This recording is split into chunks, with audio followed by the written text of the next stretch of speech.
Broad Street Review podcast is an extension of Broad Street Review, Philly's home for arts, culture, and conversation, an online arts and culture journal covering the greater Philadelphia area.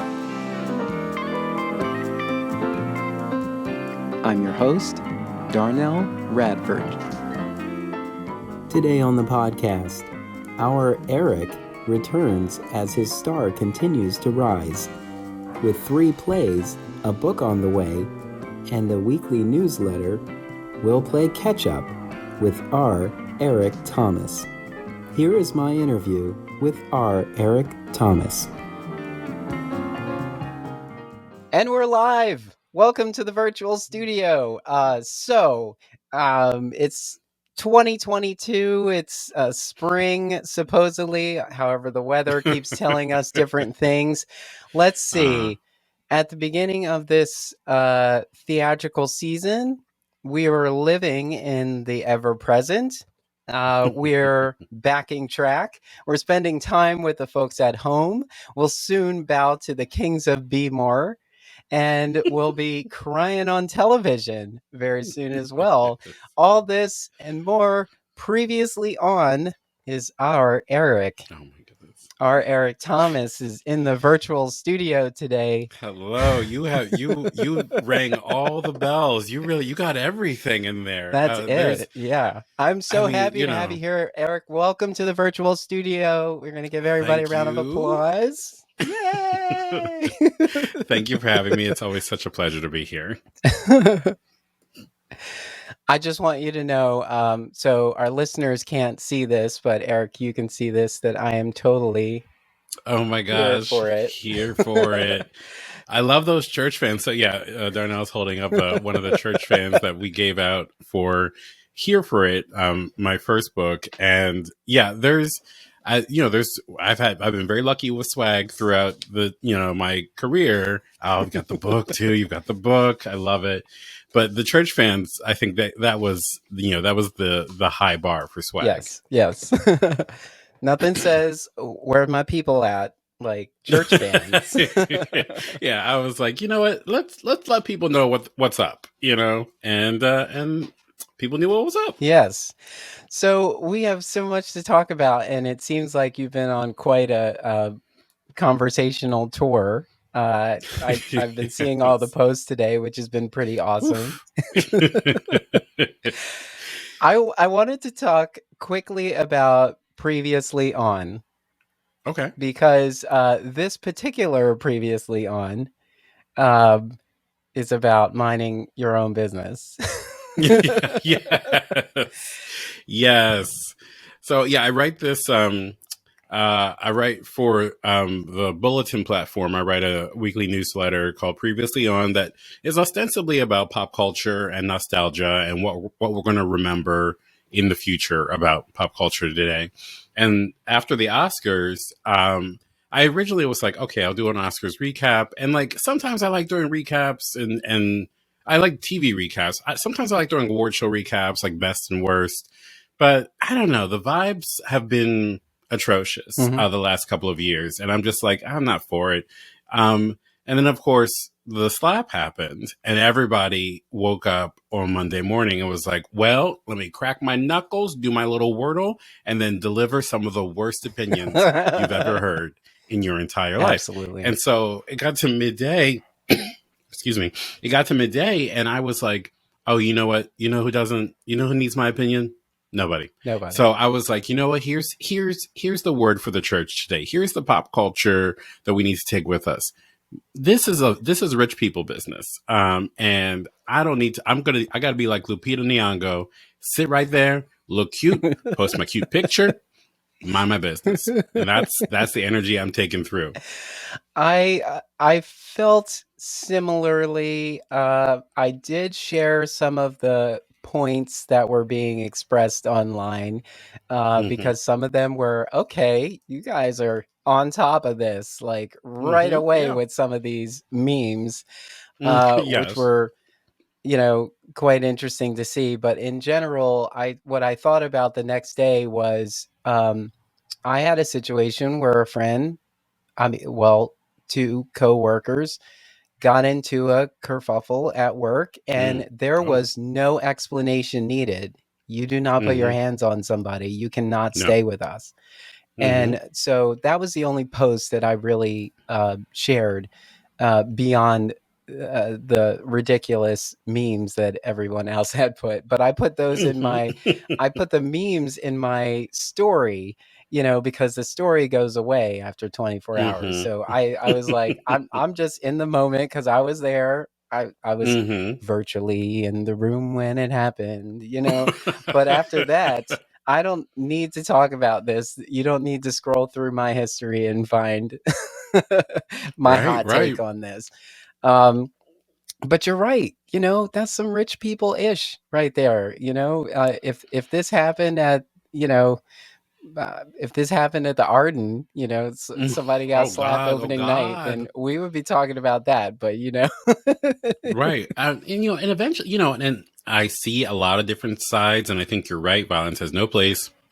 And I think it was mishandled in every possible way.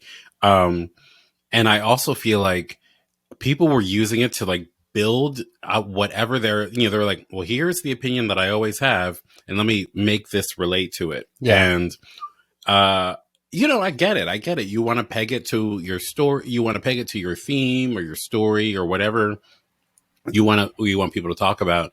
But at the end of the day, like one of the things that was just so interesting to me, Will does what he does, and then he gets off stage and he gets counseled by Bradley Cooper, Denzel Washington, and Tyler Perry. And I was like, baby, Eric, you're never going to understand what this world is.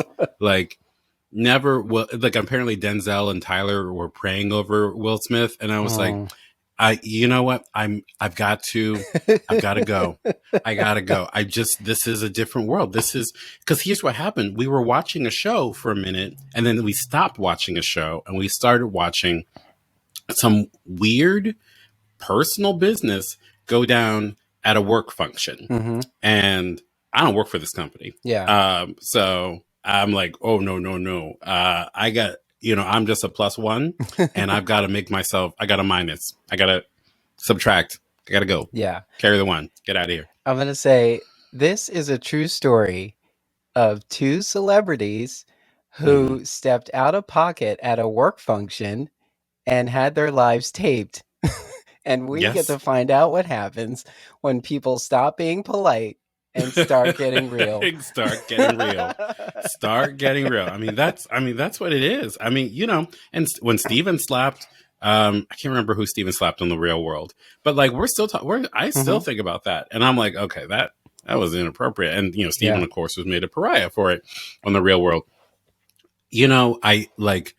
If Will Packer, the producer of both Girls Trip and the Oscars, called me and was like, Eric, we really need you to weigh in, I'd be like, all right, Will, since as a favor to you, if Angela Bassett was like, Eric, we're a mess here in Hollywood, we can't get it together, can you give us some advice? I'd be like, you know what? Obviously anything for you, but I have not received a call, so I'm and it's yes, is it hypocritical of me, somebody who has spent the last 6 years writing about every possible celebrity nonsense? yes, this is hypocritical, but I was just like, this went to a place that I was like, I can't reach it. I can't touch it. It's hot. It's too hot and it's too messy. And I was like, I gotta go. I'm so tied into pop culture. If it was Angela Bassett, I would have said, must have been some kickball bitches next door. Black Lady Sketch Show. Come on. Yes, come on, Black Lady Sketch Show. Come on. Oh, now that is a show. I love Robin Thede so much. Yes, these things are all coming back, and I can't wait. I'm very excited for the television that is presenting itself over the weekend. I'm looking forward to it. We're really in a golden age for, I don't know, this sounds silly. We're in a really great moment for Black women comedic creators, between Abbott Elementary, Black Lady Sketch Show. Ashley Nicole Black has like all these different, she's got all these different, her hands in all these different Pockets. There's an actress who's on Ghosts on CBS who's just Oh yes, amazing. yes, that show is Um, amazing. yeah, and it's just like it's really gratifying to see, and it's really gratifying to see people's visions get carried out on screen completely. The Miss Pat show is another great example. That is really like that's a very funny show, and her vision is very clear, and that makes a huge difference, I think. And I really I learn a lot from watching these shows and watching these people, these creators start off. Quinta Brunson started off, Philly native Quinta Brunson started off Hmm. at BuzzFeed making memes, but Yeah. she's got the skills to make one of the greatest TV comedies Hmm. I think possibly ever. We'll see. It's been 12 episodes so far. But I'm like, I've got a really good feeling about this one. Well, that just goes to show you that the fruit themed technology company knows how to hire. Because I used to That work is there true. too. So Now, yes, this is true. I mean, talent is talent, and people want to be around talent. So yeah. Well, we weren't having a conversation about all of this to ignore all of your work. oh There's no, definitely a tie-in no, because ignore that. Who cares? the thing about it all is that what we're seeing is a lot of reality. We're seeing all the Mm, stuff that maybe wouldn't have made it past standards and practices actually mm, getting on screen, and mm-hmm. we're looking at it and we're making commentary, against it, which is something that for some reason, you know, Hollywood wasn't allowing us to do at some point. And it's like, isn't the whole point for us to become part of the conversation? Or you're just throwing art at us, and then there's no outlet for us to comment. So I guess my thought was, I hear people making comments and I understand what they're saying, but you can it's just interesting if you are savvy enough to sit back and pay attention and just Mm-hmm. listen instead of commenting, you will start to hear people make it about themselves. Oh yeah. And that's where it gets interesting. Mm-hmm. And Mm-hmm. I think a lot of those conversations that happen like Monday and Tuesday were really telling about some things that people maybe didn't feel confident or comfortable enough expressing, but they were using, that Sunday night as an opportunity to kind of say, what they needed to say about, particular positions that they feel. Yeah, I think you're exactly right. I mean, I think celebrity culture, we make celebrities avatars of ourselves, and part of that is because they play characters, even when they're not acting, they're playing a character, and so we understand them to be part of a narrative, and they want us to identify with that narrative because that's how we care. Yeah. And um, And so, yeah, it makes sense that we would personalize celebrities. That we would be like, Will, my friend Will, hit my boy Chris, or whatever. I Yeah. think we all do that, and and then the thing with social media, the thing that is happening with social media is that because we're all essentially on equal playing fields in terms of being able to just say whatever we want and broadcast it to the world, every story becomes content. Every news story, whether it's about the war in Ukraine or the box office receipts for Spider-Man No Way Home, Yeah. can become fodder for whatever our content priorities are. And so you step into your soapbox and you're like, I have a statement about the war in Ukraine that's essentially about us. It's always about us. And so I don't think there's anything necessarily wrong with that if you realize that's what you're doing. But so many people are like, I'm just making a neutral statement of fact about what happened between people that I don't know or in a place that I've never been. Um, and I understand that impulse, but I think it's dangerous because then it becomes personal in a way that you're like, well, I don't think this is really about you. Yeah. Just because we're experiencing it doesn't mean that it's about us. And I think that's the funny thing about TV in general. I grew up, my mother really loves TV. and she would talk about TV, on the drive up to school. She'd talk about what happened on Magnum PI last night, Homicide, Life in the Streets. She loved these shows. She loved thinking about these characters. And TV becomes a personal thing. And I learned that from her. And I love that about TV. I have TV shows. I mean, that's the thing. That's what Crying on Television, the play that's opening at Everyman in Baltimore on May 31st. That's what this play is about. These people who have really personalized TV and think about these characters and think about these moments. And in the way that like it both sort of like kind of holds us back a little bit, because it's like, well, these characters are just fictional, but also frees us to gives us a new emotional vocabulary. And I think as long as you understand that TV is just TV, it's just something that somebody made up, and that your feelings are real, and those two things are separate, but they're related. You're good. But the minute you're like, TV is the same thing as the news, it's the same thing as the presidency, as my work drama, and it all exists on this screen that I can just scroll by, and I can get mad about 16 different things in equal measure. That gets dangerous, I think. Yeah, like it doesn't cross our mind that in 30 minutes, which is really 21 minutes after commercials, the news is able to tell us everything we think we need to know about the entire world, right? How are they able to sort of simplify this all in in a 7 o'clock time slot,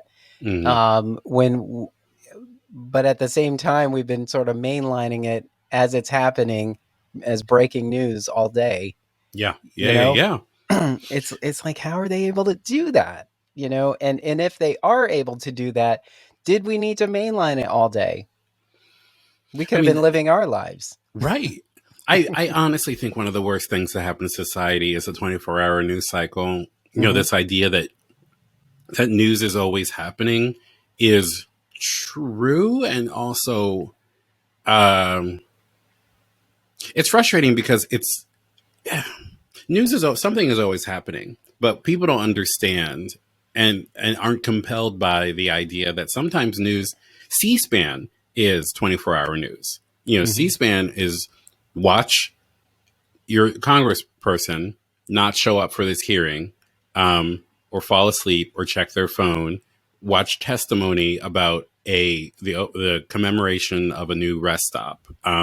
These are the things that this is how our society functions, but that's not interesting. And so instead we get this barrage on CNN, NBC, and MSNBC, Fox News, obviously, of dopamine hits, of climaxes, and no story is constantly climbing. Can you imagine, like, if theater adopted the 24-hour news cycle? It's like, oh, this season we're doing a play that runs all day, every day, and every 20 minutes you're going to get so excited.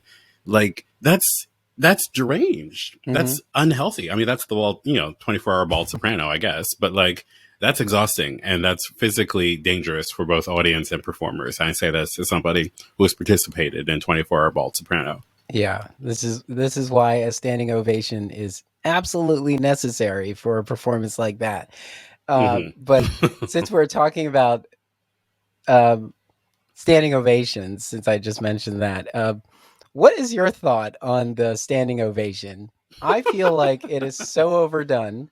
We are abusing the standing ovation. Like, what was it meant to do, and what is it doing now? What do you think? Oh, I don't know. That's really interesting. I'm a very effusive audience member, and like, I come from a church tradition where you stood up 6-7 times a service, so I don't really have a problem with a standing ovation. There are times that it feels obligatory and you're like, why are we standing? I mean, in no shade, whatever, but there are times where I'm just like, this was fine. This was great. But like, we don't need to stand. But I don't really have, I think it's becomes kind of automatic, on Broadway. it's interesting. I read the rehearsal reports for the plays that I'm running right now, and there are nights that we get standing ovations, and there are nights that we don't. And so I think that for me is a really good barometer, not of like how good the performance was, but just sort of like where the audience was, Mm-hmm. and people are I think it's interesting because a lot of audiences, some audiences are very quiet. And, the longer, obviously the longer you do this, the more you're like, a quiet audience is not an indication that you're not having a good show. It's an indication that these people watch and enjoy things differently. And I think that the one thing that the standing ovation flattens is the idea, sometimes I think, is the idea that not everyone is going to be outwardly effusive about the show, but that doesn't mean that they don't love it. Mm-hmm.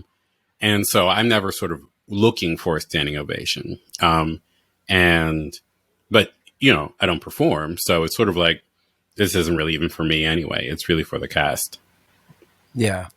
And I felt some kind of way about it originally because I'm on the press side, and I would observe the rest of the press that was in the audience, and I would see how usually their body language is show's over. Let me get out of here before this crowd makes it hard to ease out of here. Mm-hmm. And then I started seeing more people actually standing up doing the applause. And I just looked at it as, we're working, we're taking notes. And even though we are giving ourselves to the work that's being presented on stage, we are sort of, we're inside of it. Mm-hmm. And then I see, so that's also the reason why you would give a standing ovation, because you are an insider, the people who put this together, and now seeing it in its entirety makes you want to celebrate it. But also, if you're someone who didn't know what to expect, and now it is complete, again, it is now justified for you to give a standing ovation, because wow, you guys did all of this, so it's like, yeah, I felt like I maybe early on I was thinking it's opening night where you will get the standing ovation, everyone's happy that the show is finally on its legs, congratulations, and but I just I guess now I'm paying more attention to responses, and I think that's when you mentioned the production notes, and I think the production notes kind of make they kind of give you a little bit extra too, because like if it was raining that day, if the show started 8 minutes behind, all of these things will change the mood of the audience. Yeah. If it's Tuesday, versus Saturday, if what else is going on in the world or anywhere near the theater that would be a part of the notes can kind of play with this as well. And sometimes it's something like, I saw Hamilton at the Academy of Music, and I feel like most of the audience this was not their first time seeing Hamilton. So the audience felt kind of, comfortable, but in a way where they were just like, I'm watching this on TV now. I saw it on Disney. Oh, that's interesting. However, the night that I saw the production, there was a sound issue where one of the actors' sound went out, and the stage manager got on the God mic and had to stop the show to fix this. But watching the cast exit the stage so gracefully, as if it was like, and scene, they just exit the stage so smoothly while they fixed this. The audience was clapping and saying like, okay, great, they're going to take care of things. And then when they got it started again, the energy changed. The audience was so supportive of the fact that everything was back to normal. Right. And it was a boost that sort of woke up this audience. And now I think this was a Wednesday performance. So I saw there where it was like, okay, this reminds me of the beauty of live theater. Yeah. where Yeah. anything can happen, and we are ultimately rooting for the entire production to get to its end. Yeah. And so then you start thinking perhaps this standing ovation is even more justified. Yeah, I mean, I think it's also a standing ovation in that context. It's a way of the audience reminding the performers, "Oh, we're here." You know, this Mm-hmm. isn't because I think that it is very easy, particularly with touring shows, but I think with any show, to sort of sit down and be like, "All right, you know, a thing is going to happen," especially if you're far away. You know, in an more intimate spaces like the upstairs at the Arden, and you know some of the smaller spaces in Philly. It is a little harder to sort of like forget that these are people doing a thing in front of you, but it is Mm-hmm. possible, you know, which is kind of the magic of theater. And so sometimes when something goes wrong, or when when something breaks the illusion, it is actually nice to like sort of drop back in and say, oh, one, these are professionals. We're in very good hands. And Mm-hmm. two, this is live. This is actual. This, I am also an active participant in this. Mm-hmm. So that can be very exciting. Um, Yeah. you know, cause I go to theater to get, transported, but I also go to theater to remind myself that these are real life people doing something that maybe, you know, that obviously they can do 8 times a week, you know, at the drop of a hat, but that is also going to feel vivid and real and in the moment. That's the only way that it works for me. Like if it feels like it's just sort of like rote, I don't, what's the point, you know? Yeah. Yeah. Since we are at the Arden, since we're talking about the Mm-hmm. Arden, and we were at backing track. Mm-hmm. um, let's talk about opening nights. Yeah. I mean, you've had quite a few of them, Yeah. and I didn't get to attend opening night, but I did attend the show, and I really enjoyed backing track.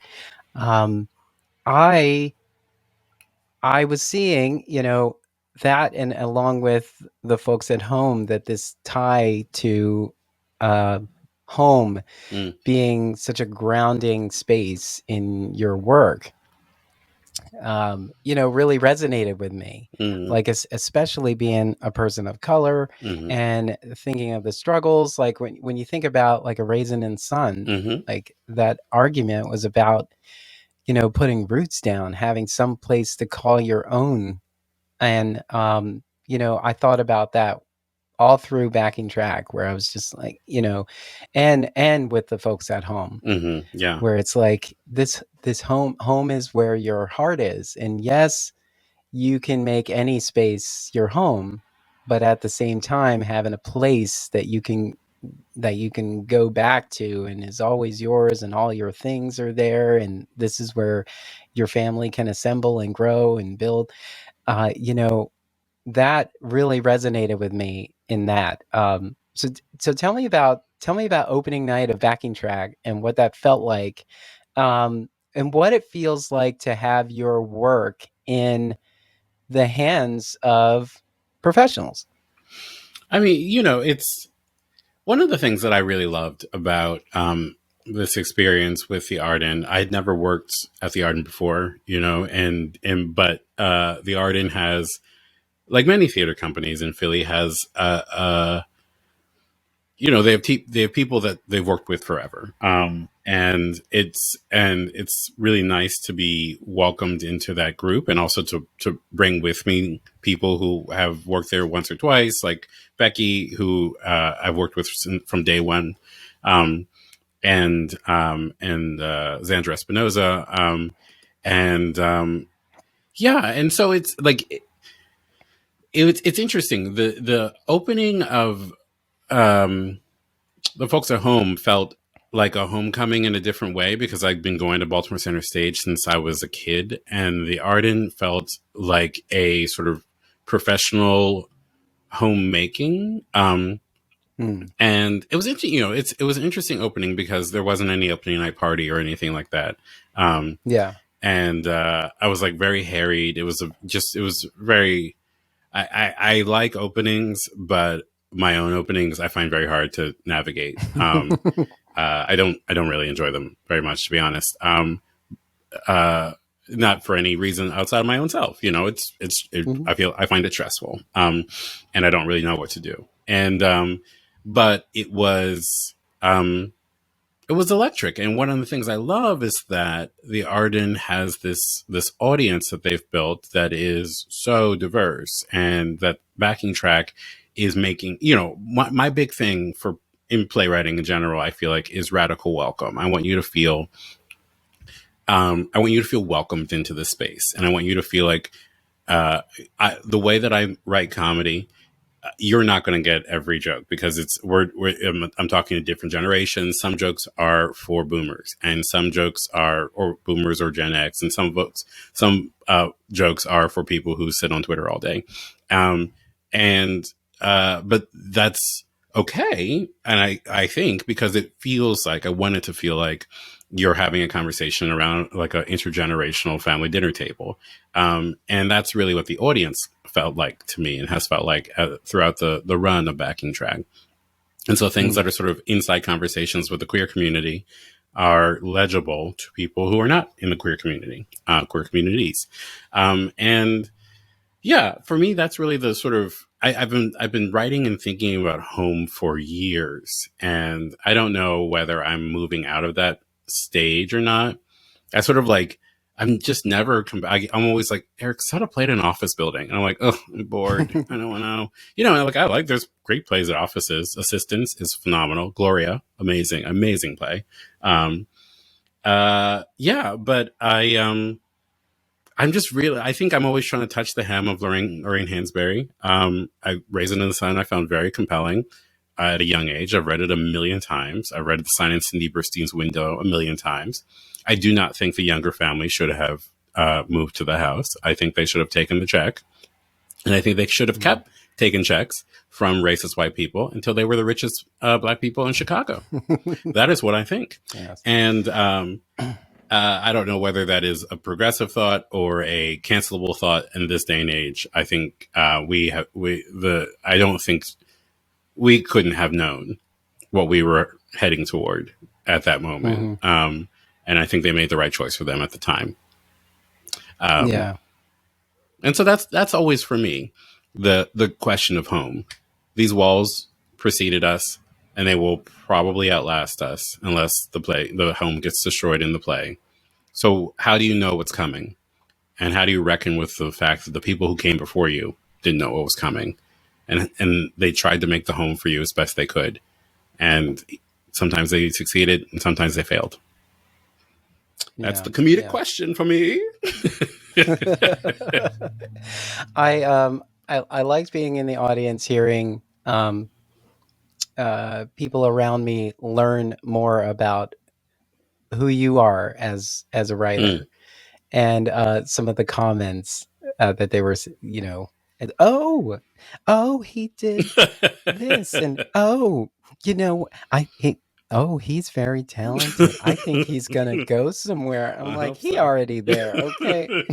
Well, You there's know? always more places to go. But it's always fun because I always think about these podcasts that it's the hope that the listener, you know, learns something in this conversation that they can take into the theater, and they can be a part of that conversation as well. You know what? One thing I didn't know, but thanks to that conversation Mm-hmm, on, mm-hmm. you know, on that podcast, they were, you know, they told us about, and I had no idea, or, you know, it's like, and now everybody's sitting around kind of learning, Yeah. you know, I mean, and sorry, go ahead. no, go ahead. Yeah, Go I ahead. mean that's the thing that really excites me. Like I used to do these lobby displays for Philadelphia Theater Company when I was working there as front of house manager. And one of the things that I always found so exciting was giving people the tools to engage with the play and to learn about the play and learn about what we're thinking, what the playwright was thinking, what influenced the playwright, the dramaturgical toolbox. to have a great conversation. I always say that I really love the ice cream conversations that you have after the play, where you go out, you get some ice cream, you go to Rita's or whatever, and you're like, oh, the one of the best things that ever happened to me. I came out of the theater for Folks at Home, and one of the plot lines of Folks at Home is that there's maybe a ghost, maybe not, who can say? And this group of people were talking in the lobby, and I don't think they either didn't know that I was playwright or didn't care. Regardless, I was not talking to them; they weren't talking to me. And I heard them discussing one character, and they were like, "Oh, I knew she was a social worker the minute she said X, Y, Z, and then she said she was a social worker, and that was really cool because I'm a social worker, and that reminds me of this and that." And then they like went from there to talking about what they thought the ghost was, and how they thought it was going to resolve, and how it resolved in a different way. And at first, I was like holding my breath. I was like, "Oh, am I going to get my feelings hurt?" And I was like, "No, this is not about feelings getting hurt. This is about people chewing on the meal and having and having the ideas of the play for dessert." And that really excites me. And so yeah, that's why I love to do these podcasts and have conversations where I just get to talk about ideas and inspirations, and it's a real privilege because sometimes, people are like, all right, just tell me what the play's about. All right, thanks so much. We'll talk to you soon. Which is great. And that's useful. But I think it's also very useful for someone to be like, I don't really know what his, from that podcast, I don't know what it necessarily was about, but I know what he's about. And so then I can go watch this play and be in conversation with him, which is what I'm looking for, being community with him. Yeah. There's still a journey to go on. Yeah. The conversation isn't it. Yeah. Oh, I listened to the podcast, so now I don't have to go. Right. However, I did get some positive feedback that said, sometimes when I miss a show, I will go back to those podcast episodes that, I maybe didn't listen to when they came out. And now I learn a little bit more about the process of the work and what goes into it. So that always feels good. Yeah. And I mean, one of the things I always like to do with a film or a book, a TV show, when I like it, I Google it and I'm like, well, what are other people saying? What's the conversation around it? And the hard thing with theater, even Broadway theater, but particularly with regional theater, is that it's hard to find the conversation around it. And so I'm really grateful for people like you, for Token Theater Friends. Bonnelly, when they were doing reviews, was phenomenal at creating a conversation. I'm always just very hungry to see, like, what do people say? Like, not thumbs up, thumbs down, but like, what's at play here? Who are these people who are making this art? And how, what I just get so much, when I go see a show and I latch onto something and I'm like, oh, I enjoyed it or whatever. But, and I wondered about this part.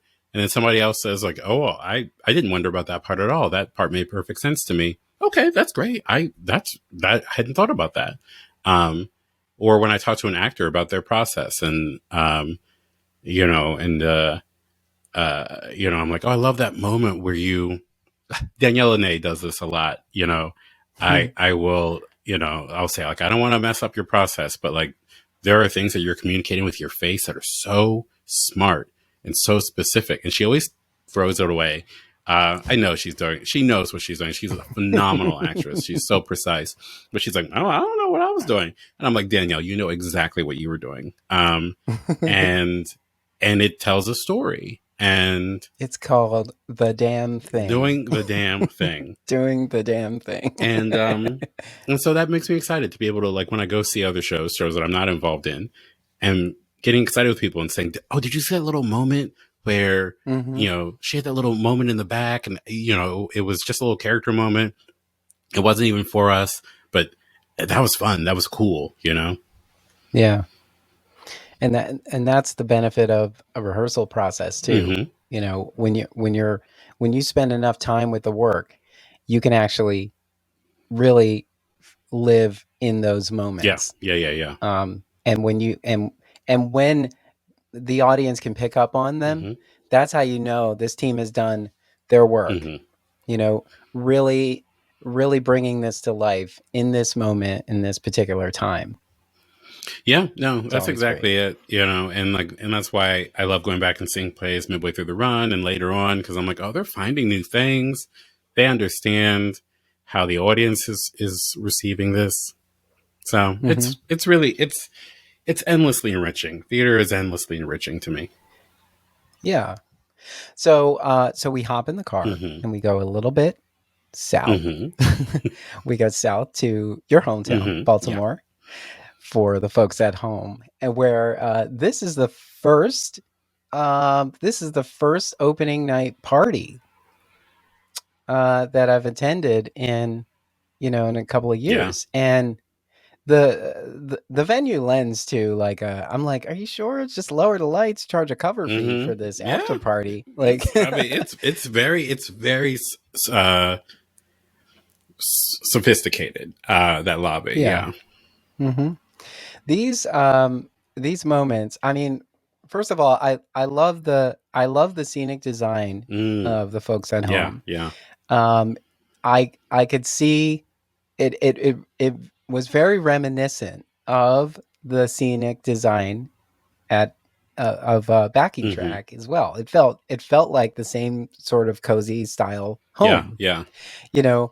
But there were just these pockets where it was like they didn't have to build that, but they Oh, built they that. went all out, and it's like Sim Carpenter and Paloma Lacosin, and then the props team, supported by Rachel, or led by Rachel Erickson.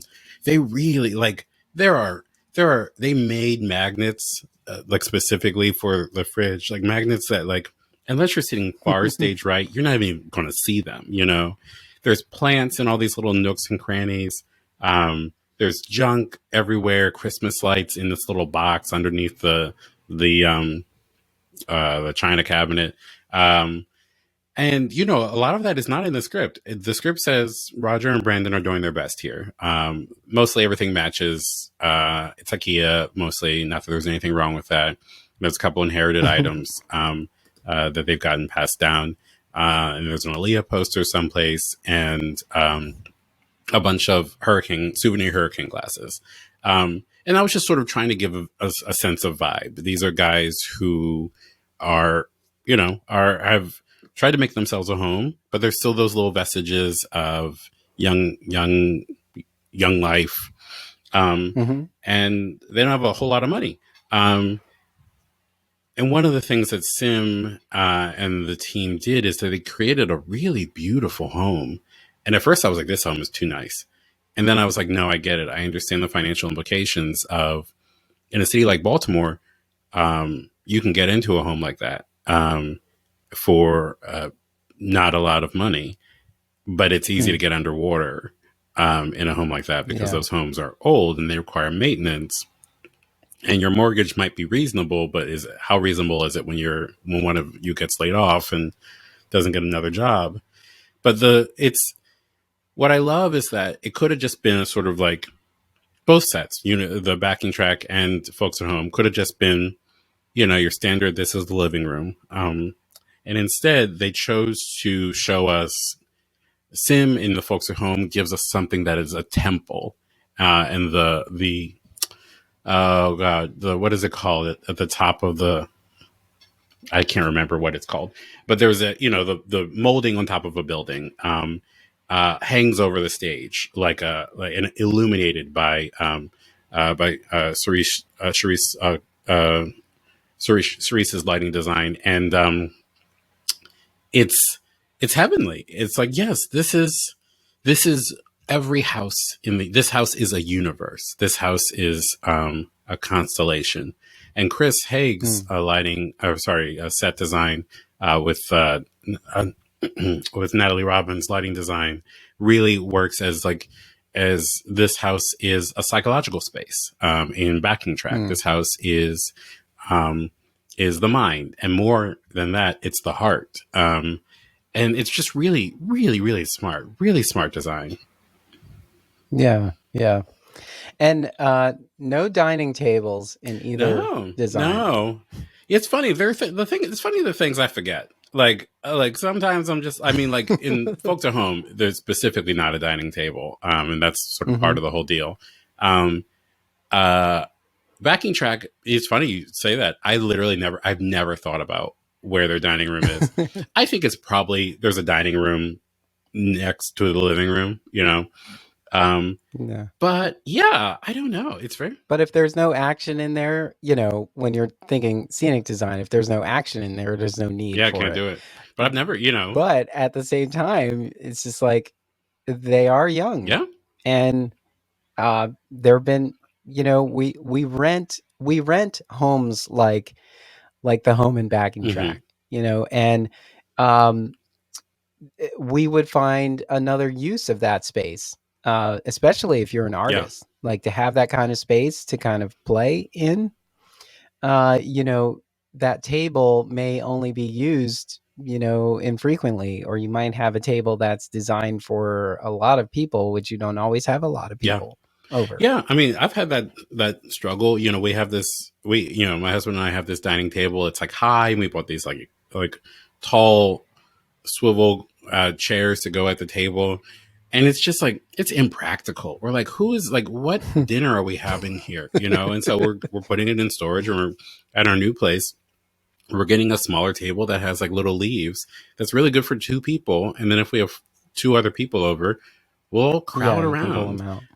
Always Hmm. wanted to be hosting banquets and whatnot, but like, that's just not, that's not the life that we live. And it's funny, Yeah.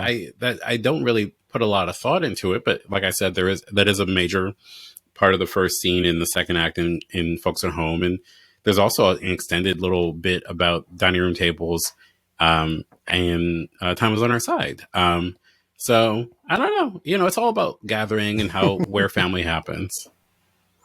Yeah, I definitely had a mindset of, the house I live in is a rental, but I was fortunate enough to walk into it with nothing. I had my apartment was going to be Hmm. subletted, and I was thinking about leaving that stuff there, for the sublet, and I was like, I can reinvent this Hmm. space.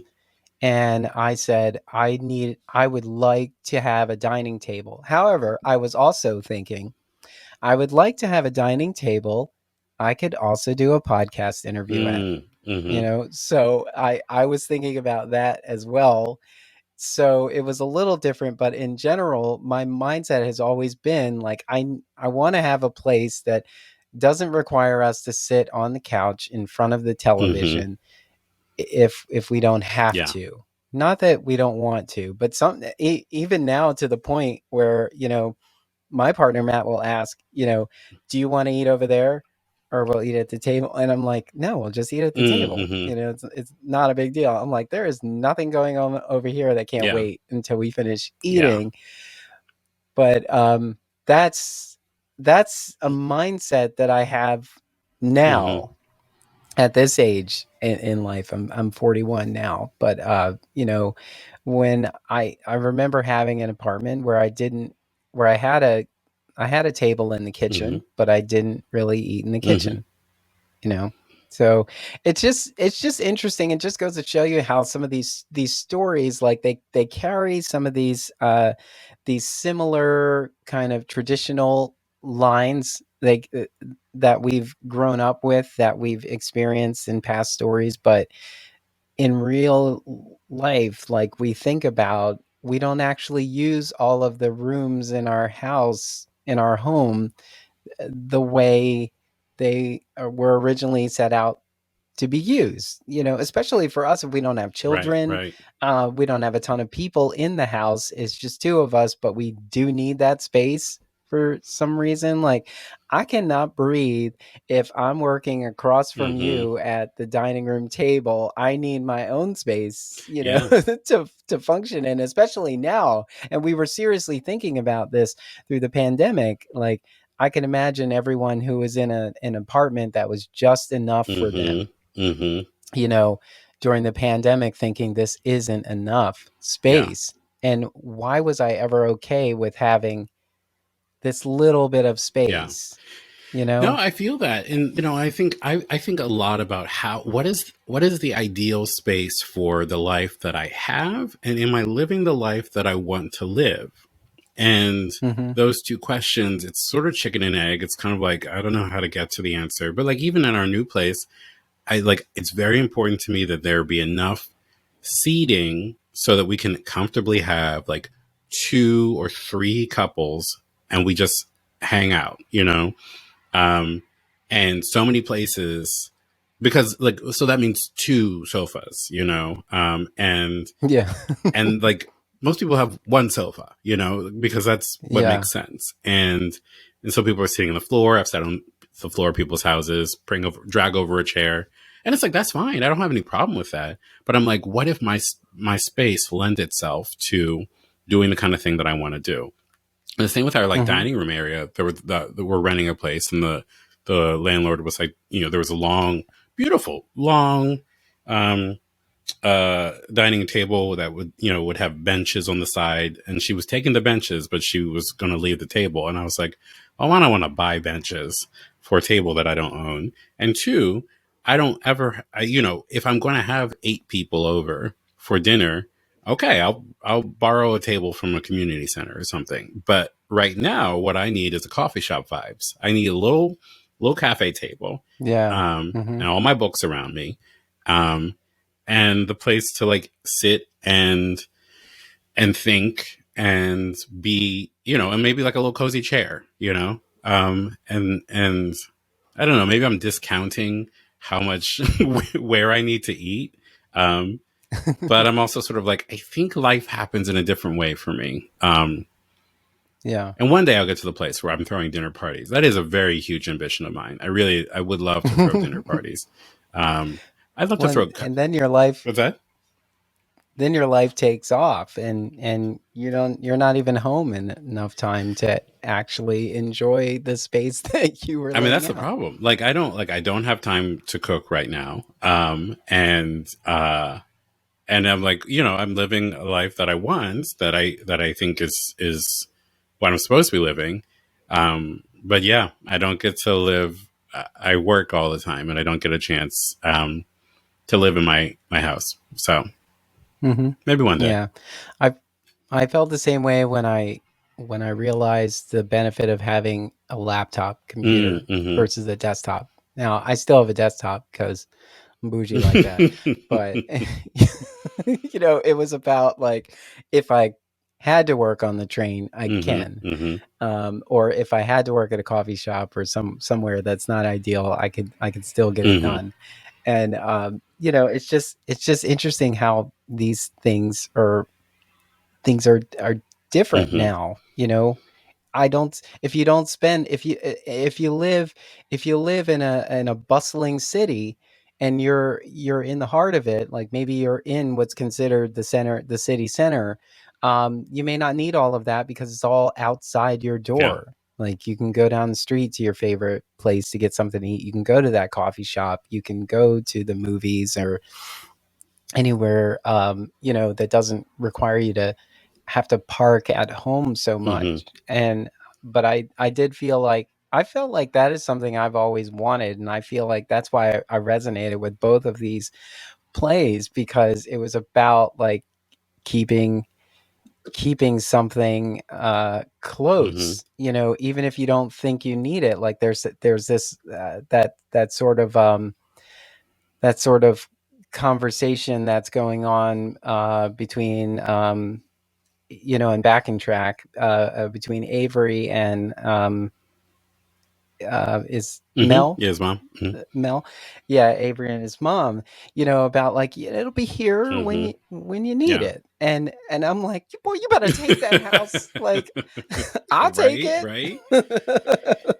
No, but that's the thing. Yeah, it's Yeah. like it's a comfort, and you're going to miss it when it's gone, but it's also an albatross, and it means your life is something different, and Mm-hmm. maybe you're not living the life that you thought you were living. It's very funny that these plays are happening at the same time, because I wrote them at very different times, but they are Mm-hmm. wrestling with the same idea from different sides. I want to get out, Yeah. I want to stay in. And then Crying on Television, it's very interesting because it's about these 4 Black people who live in one of those soulless new construction apartment buildings. And so the set design is it's a really great design, but it's very intentionally soulless. And the central, the apartment where we spend all our time in the play, the person is subletting and he hasn't unpacked. And so there's nothing in the apartment. And so it's a very different vibe than these other two plays that are very lived in. It's just boxes and that sort of like industrial carpet. And that's very fun to me to think through, because it's also about these four Black people asking, why do I feel so lonely? Why don't I feel at home? Where can I feel at home? And that canvas of blankness, of industrial luxury apartment living, it's you know, it's a great canvas for farce, and it's also a great canvas for critiquing these buildings that don't offer you a soul. They just offer you a place, you know, a package room and a concierge. Yeah. Yeah. There's no character. You have to bring it. And if it's a rental, you may not be able to make it a home per se. Like they may not allow you to paint it. It's like, well, aren't you going to put a fresh coat on when I move out anyway? But you're not going to allow me to paint it. Yeah. I'm thinking about that now. You know, in my neighborhood, there is a boxy construction coming up, and there's a part of me that just enjoys watching construction happen. I like to see the progress, but at the same time, I'm thinking the same thing. You know, like these homes will not have any character. What will they be for? You know, and there some places will call them like they're sort of like mixed use. They call them mixed use because you can have residential, you can have commercial, you can have offices, all kinds of, in there. And they're designed to be so generic so that whatever you decide to do in them, you can. Yeah. And then we are kind of losing the mindset of a value of home. And this idea that, everybody who wants to move into a home wants to move into something, and that, wants to move into something that looks uniform. And I guess it's not unique, it's just that the uniformity in the 70s was a track house, which we see as having character now. And the uniformity now is a sort of new construction, gutted row home with a butcher block kitchen island and dark hardwood floors. And there's something attractive about that to me, but I think it's attractive in its cleanness and sleekness, but I want to make sure that I get to exist in that space, that my character comes through in that space. Mm-hmm. Yeah, when you walk into your house, want it to look and feel like you live there. Exactly. Yeah. Yeah. So we're jumping all through your body of work. What's currently running right now, and so I did the pre-order for Kings of Thank Bmore. you very much. I'm very excited about that. Wait for that to come through. It's a young adult novel that I really like. I think adults are really going to like as well. Yeah, I saw the what was it? You shared something today that was a description the of it. Review. Yeah.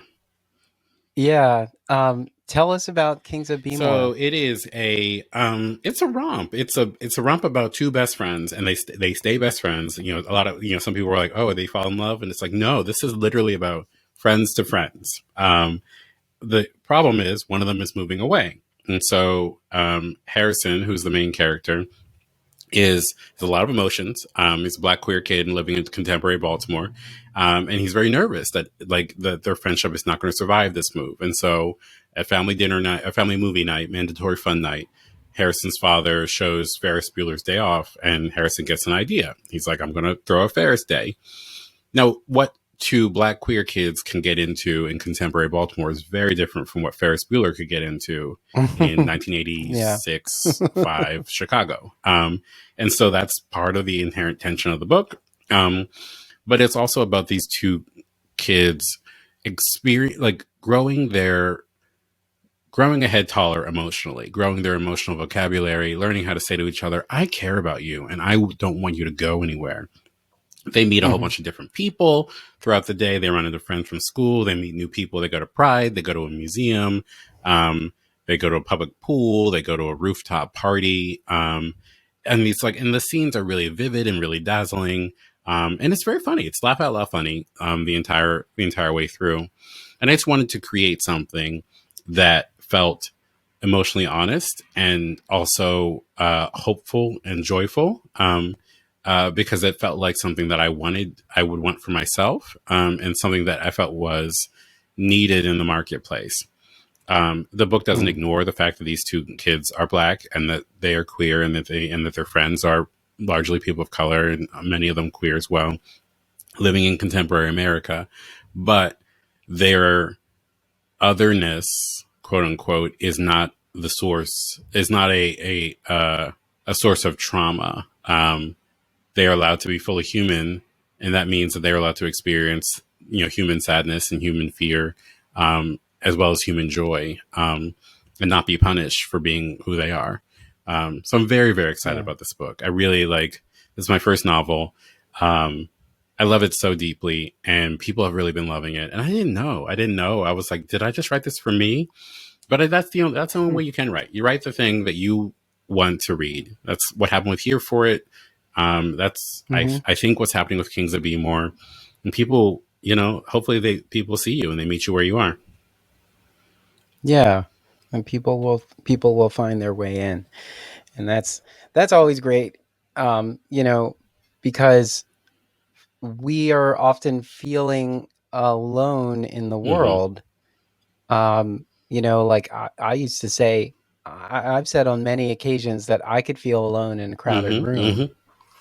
And it's just because, you feel like however you feel in this moment, whatever you're going through at this time, you're not sure whether anybody can relate to these Yeah. feelings. So you just feel like you're in it alone. And I don't know necessarily why we feel that way. Like there wasn't, I don't know that I necessarily observed someone who was like, oh my God, like you and your six friends. It was like you were together Mm-hmm. forever. And it, I always Yeah. wanted this, I'm not like envious of someone who has it. I'm just one, like I often felt like I don't know where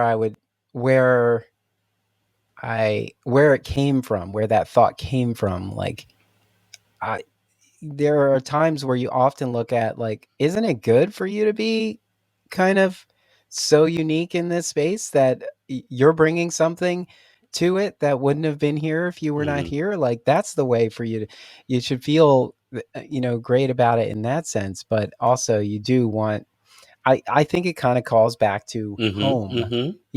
what's comfortable. And so we feel that way about friends. We feel that way about family. We feel that way about a physical structure sometimes, you know, um, because we know where everything is, or we're in control of everything, or like, bless this mess. It's Mm-hmm. my mess. You're I put the things right. where I put the things where I put Mm-hmm. them, and I know that they're there because I put them there. So it's kind of, I always thought that it was interesting that I would feel that way. But I also know that at the end of conversations, especially when I'm on like podcasts or after I've had a couple of glasses of the wine they've been passing around at an opening party, I'm just like, I don't know what sort of, I don't know what I was carrying before Mm. this, but now I'm walking out going, okay, I'm adjusted now. I'm happy to be No, here. I hear you. I feel the same way. I'm always sort of wondering, like, well, why don't I have that a Cheers, and I feel like there are bars that I go to, like, this is my place, and I walk in and I see my Yeah. friends, but like, I think there's an impression like, oh, everybody's got the group chat that is,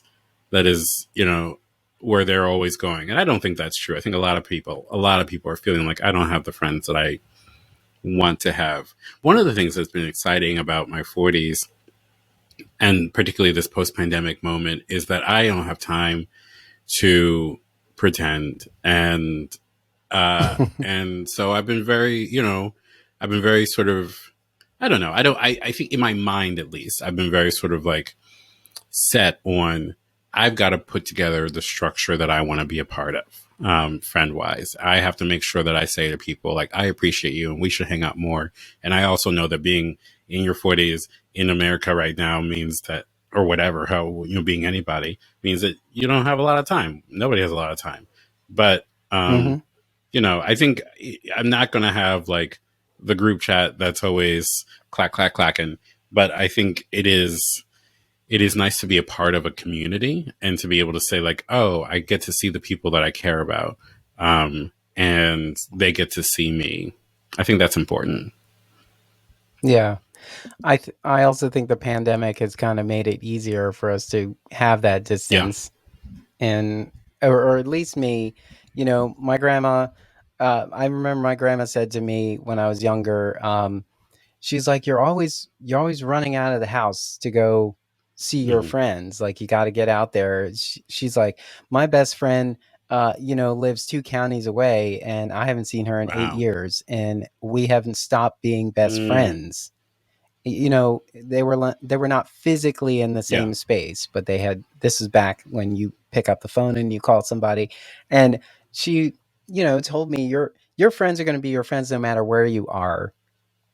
And the first time in my adult life where I really felt that way was when I had Hmm. moved from Philadelphia for a brief stint, to work in New York. And I was there with my friends were still here in Philadelphia, and I felt like, I was making efforts to come back and see Hmm. them. But I was also, when I was here, I was the one making the efforts to bring them Yeah. together. Like I would send them texts like, hey, we doing Hmm. brunch? It's 11 o'clock. We're going to go to that place because all I got to do is give her a look and she puts us at a four top and we're good. And like, we got that. And then it sort of stopped happening. And then I was kind of wondering, like, how come no one has picked this mantle up? You know, and it was like, because it Yeah. was I me. mean, It was that's like, a very that was important, a crucial role. I always think that I want to play that role. I'm not that person. I want to try and get better at being the organizer.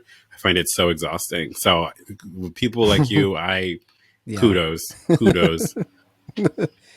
I feel like if it's not on the calendar, it can't happen. Like literally today, I managed to get all of my friends and my brother whose birthday is today. Happy Happy birthday, birthday, TJ! TJ. And get all of them into the same space for Oh, wow. Saturday. Uh, Through just several text messages. I was like, "Hey, we doing this thing? You're gonna do this thing? You mentioned this thing. You want to do this thing? Oh, it turns out okay. It's all gonna work out. So it'll be great." But yeah, it's not always possible. But a lot of things have been happening where I've been thinking about, and I feel like a lot of people have been thinking that too. If you are like married to your Hmm. work, the work you do for someone else, not the work you do for Right. yourself. Like if you're focused on that, hopefully the mindset has changed where you're saying like, I don't know why I was giving this job or this particular Hmm. thing so much of my Yeah. life when there's all these other things that matter to me that I had been Hmm. sacrificing or putting on hold, or like, I used to text my friends at one point. Like this was years ago. I used to text friends, say, who would reach out to me and say, "Hey, are you free? You free on Sunday?" And I'm like, "My schedule was made out a Oh my month in gosh. advance. Okay, all right, I don't have time." And then I was like, Hmm. "Why? Why don't you Right. have Right. time? Why would you schedule Yeah. yourself No, like it's that?" hard. And it took me a while to realize that my friend was very consistent about, "Are you free on Mm, Sunday?" So I stopped filling up mm, weekends. And then I just started saying, I was like, you know what? I'm not available on hmm. weekends. You know why? Because everybody else wants to do personal things that they value that are more important than their Yeah. 9 to 5 on the weekend as well. So Yeah. why can't Yeah. I? So then I started doing that. And then he reached out one day, was like, "Hey, what are you doing on Sunday?" I was like, "I think I'm hanging out with you." I love that. I love that modification. That's beautiful. Yeah, it was an adjustment. Yeah. Um, so uh, so back in Baltimore for opening night, there was something special that happened for you at opening Yeah, night. they gave me a citation from the city council, and it was really lovely. It was just really lovely to come home and to feel embraced in that way. I was not expecting it. The city council president came on stage, and it was really, really just an extraordinary night. Yeah, that was amazing, and it was just great to be there because that was a surprise. We didn't Yeah, I expect to mean, see that. It was like, oh, what oh is my God, what look is at us this? being in the room when it happened. Yes. Um, yes. So I've definitely taken up I so much know of your time because every single conversation is like that. We have to talk forever. So it. you always have to come back. You just have, a special guest I will spot on anytime, any any invitation, Emory I will take it. podcast is pretty much what it is. I want to end it by saying, what do you hope people are saying about your work? I hope people are saying that they feel seen and fulfilled, and that they have a good time. That's and I think that having a good time is a really lofty ambition, because we don't have a lot of Hmm. time. And if you're enjoying it, if you're feeling something, if you feel alive, then I'm doing something right. So Yeah. So we're backing track with the folks at home, but time is on our side. Always find a way love to it, love it. call back to all of these things. Oh, our Eric Thomas. The other question I was going to ask you is how come you don't use your first I'll name? have to tell you that the next time. That'll be the Yes. next time. But yes. Oh my God. I think we packed so much into this, but I know you're so busy and you're just killing it. I'm so happy to see you out here doing what you do and sharing your voice with us. It has been truly a pleasure to be a, very little part of this in these conversations. And I'm looking forward to this book when it shows up at my doorstep. And I'm going to have to find a way to get back to Baltimore to see Crying on You should. It's going to be a television. lot of fun. Thank you so much. It's always such a It's going to pleasure. be great. Yeah. Well, thank you. Yes, truly a pleasure. It's always fun chatting with you. Want to get involved with Broad Street Review? Head on over to our website at www.broadstreetreview.com and click Get Involved at the top. While you're there, help keep us running and click Donate to find out how. Connect with us on social media, on Facebook and Twitter at BroadST Review. Thank you for helping to keep the conversation going.